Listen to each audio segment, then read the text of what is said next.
They will not be giving you anything free, not even water.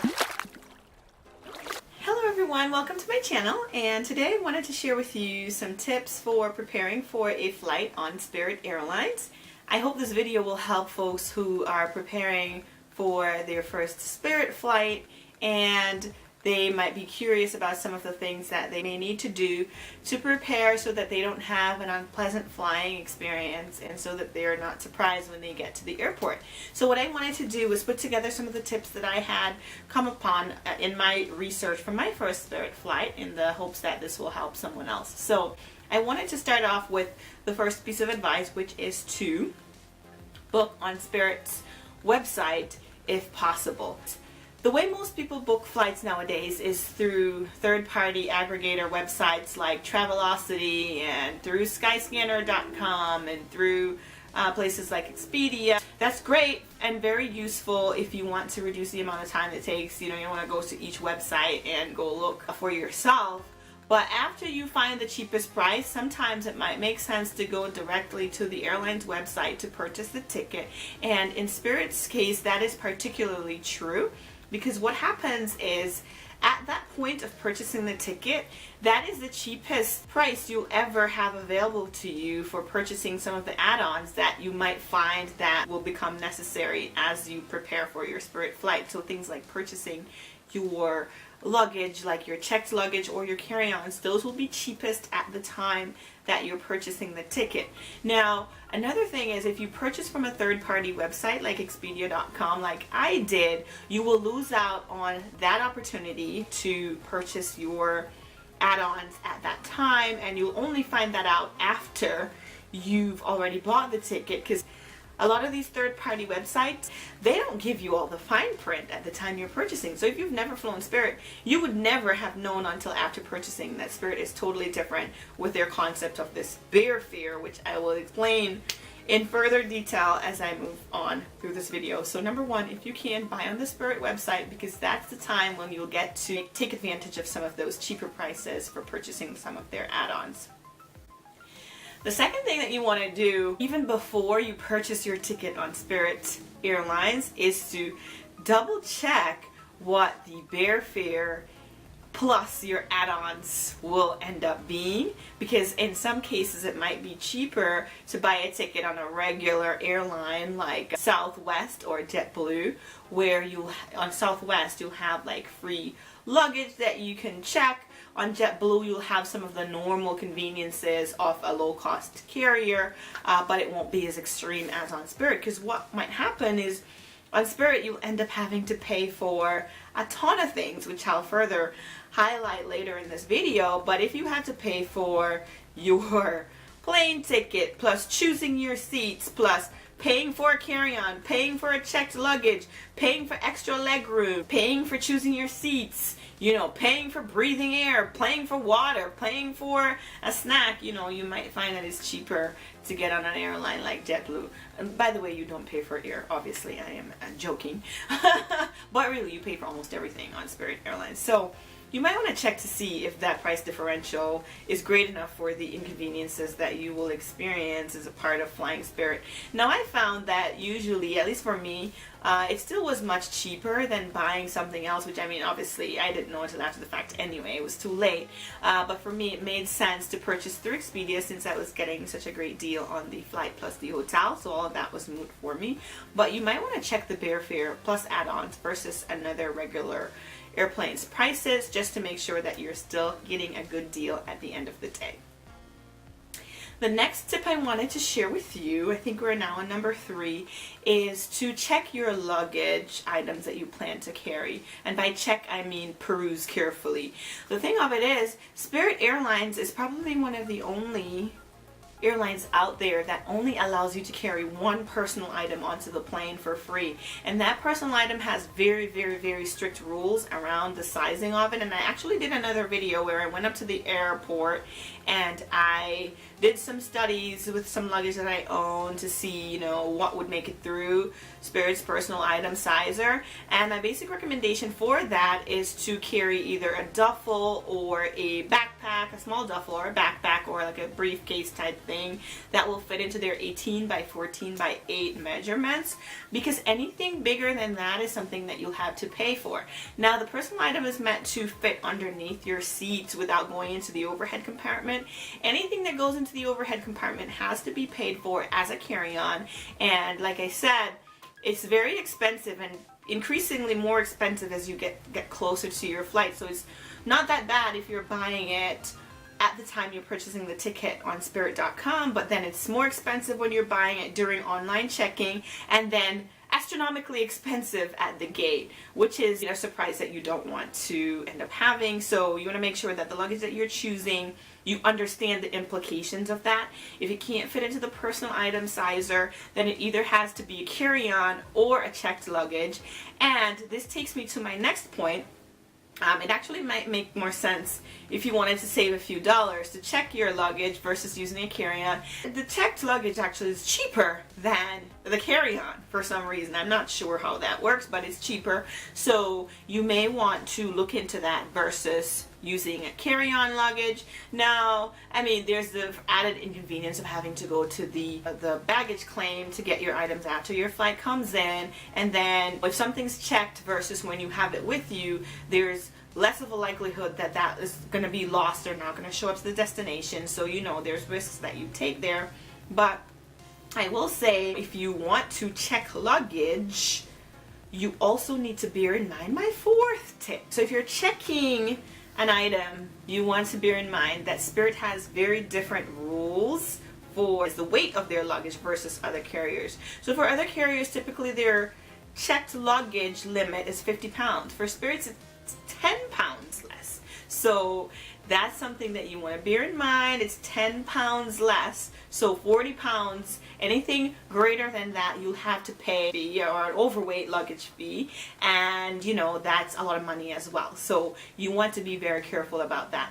And I think that leads into my next tip, which is to pack light. So do not overdo it. Try to make sure that you're only bringing the items that you absolutely need, and then wear on your person the biggest, most oversized items that you own. So for example, you want to wear your shoes, your tennis shoes. You want to put on whatever scarves you have. You want to probably dress in layers if you're coming from cold climate. You want to wear your coat or your jacket. You don't want to pack that into your bag because that's just taking up valuable space. So make sure that you pack light when you're preparing for your next Spirit flight. Do not purchase your seat choices. Now, I know for people who are traveling in larger groups, maybe a family of 3 or 4, so you will like when everybody's sitting together, right? That's more pleasant. You don't want your folks like all over the plane. Well, Spirit Airlines does not allow you to choose your seats for free. If you do want to choose ahead of time, you do want to pay for it. But I would say that it does not seem to be worth it, because for the most part, it looks as though most folks typically get to be seated together. So you could save some bucks there and not, purchase your seating ahead of time, because it seems like you'll get to sit together anyway. The next tip I wanted to share was around your snacking and your food situation. Nothing is included on a Spirit Airlines flight. They don't give you even a drink of water. Now, I mean, I would assume if you were maybe if you were dying, like your tongue was hanging out of your head and you were clearly dehydrated and you had no money, maybe they would give you a cup of water. I'm not sure, but from what I can tell, nothing is free on Spirit Airlines, and their snack choices and whatever they're selling sucks anyway. So you want to prepare ahead of time. Bring your own snacks, especially if you have children. Bring a water bottle so that once you cross over from TSA, you can fill up your water if you're so inclined. If you're like me, I just go somewhere in the airport and I buy whatever I want, whether it is sodas or juices or whatever. I buy whatever I want. I buy my water, and then I bring it onto the airplane. And then your other snacks, obviously you can go buy them prior to coming to the airport. For me, my favorite snack of choice actually is Cheetos, hot Cheetos, and cashew nuts. I don't know why I love that combination. Please, I recommend for anyone to try that. Very, very, very delicious. It sustained me on many flights. So once again, I would just suggest that you buy your own snacks and prepare for that, because Spirit will not be giving you so much as a cup of water for free. Next thing you want to do is prepare for your entertainment needs. So if you're someone who, while you're flying, you like to consume your digital media like your movies and your music and things like that, Spirit won't have Wi-Fi for you to be able to download those items while you're flying. So you do want to prepare ahead of time and ensure that you have those items. Now you can also, if you're old-timey traditional like me, you could bring your books or magazines or whatever. Or if you're traveling with a partner, you guys could probably, talk, sleep, whatever, to entertain yourselves during the flight. I'm not, and I probably wouldn't take Spirit on a super long flight. I'm taking a Spirit on a flight of 3 hours or less, so I think it should be fine from an entertainment perspective. But for folks who do like to be entertained and don't want to be bored on their flight, I would say bring your items that you need for your entertainment, and make sure you download your media needs ahead of time so that you don't have to depend on Wi-Fi on the plane, because there will be none. Around the topic of comfort, I want you to prepare yourself, steel yourself, gird your loins, because guess what? You won't be, from what I've heard, too comfortable on a Spirit Airlines flight. They don't have a lot of leg room to begin with, and for tall people like me, that's kind of problematic. But you know what? I figure I'll survive. If I've survived a flight from New York to Abu Dhabi on Etihad with no leg room, I think I'll make it for a few hours on Spirit. But basically, there's not a lot of leg room. The seats don't recline. That is I've never heard of that. The seats don't recline, so don't expect to be laying back and relaxing. Not going to be happening. That's fine for me as well, because I really don't find the couple inches of reclining to be that great anyway. It doesn't feel, sleeping on a plane for me just sucks. So it's not like, I'm not expecting the most comfortable experience there, but just to remember, there won't be a lot of leg room, there won't be any reclining, you won't be getting any blankets or pillows, even though I think that's par for the course these days. Nobody gives you that on regular low-cost airlines. You won't be getting, to put your feet up and be super comfortable. Really, the point of an airline like Spirit is to get you from point A to point B in one piece and for the lowest price. So please be reasonable in your expectations, or please don't expect too much from a comfort perspective. I wanted to share was to advise folks to download the Spirit's app, their digital app, prior to your flight. And what that will do is that will enable you to check in on the go. Now for Spirit, you're allowed to check in, I think, 24 hours before your flight. If you want to be able to use a digital ticket, the app will help out with that. I think there's also an email option where you can email a ticket, boarding pass to yourself, so that you won't have to run into the situation where you're at the airport needing a physical ticket, because if you do end up in that situation, you'll have to pay for a printed ticket. Now I think it's cheaper at the kiosk versus using an agent to furnish a ticket for you, but if you could avoid that choice by having the app up ahead of time, why not? Because 24 hours before the flights when you'll be able to check in, and you may not have a printer available to you, especially when you're on your way back from your trip. You're probably not at home, you're in a hotel or somewhere. There's no telling that you're going to be having a place to print your ticket, so you want to make sure that you have some digital option of delivering a ticket to you. Now the next tip is more general. It's around, maintaining a good spirit about your flight. If you're the kind of person who the destination matters more than the journey, then certainly an airline like Spirit will give you what you need, right? You just want a safe flight from one destination to the next. You're not too concerned about creature comforts while you're flying, then Spirit might be for you. Now, if you're someone who likes to travel luxuriously and you like to be very comfortable, then Spirit, probably wouldn't even be on your radar in the first place, because as you can tell, Spirit is a place where you'll pay dearly for any sort of convenience that seems kind of mundane or par for the course elsewhere. So just kind of maintain good spirits and just think about your destination and how lovely it will be. For the costs that you're paying for a Spirit ticket, you won't be getting as much as you would on other airlines. But I find that on most other airlines these days anyway, it's not like they're giving you too much. Like, flying has changed from what it used to be in the past, and folks just have to prepare for that.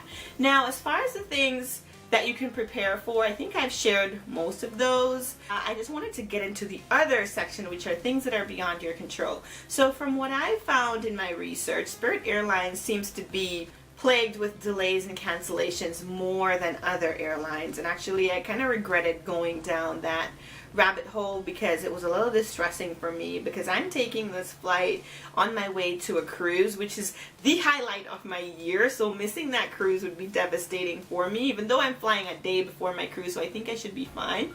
But what I've done to prepare for that is just kind of steel myself and say, you know, if there is a cancellation or a delay that will impact me getting there, I'll just do whatever it takes in that moment to get a flight to where I need to be, so that there's nothing that I can do prior to the flight to know whether or not it's going to be delayed or canceled. I did go to check the statistics on FlightAware, and it was like a 1 out of 5 for my flight. I was like, great.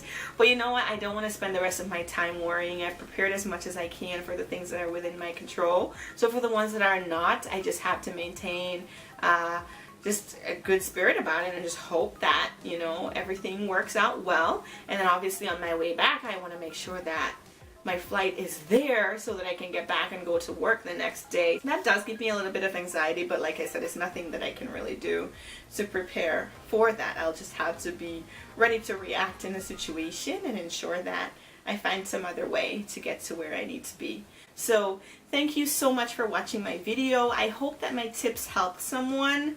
And if anyone watching this has anything else that they think might be helpful to folks, please be sure to comment underneath and include your tips for my viewers.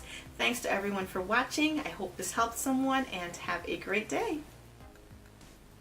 Happy travels!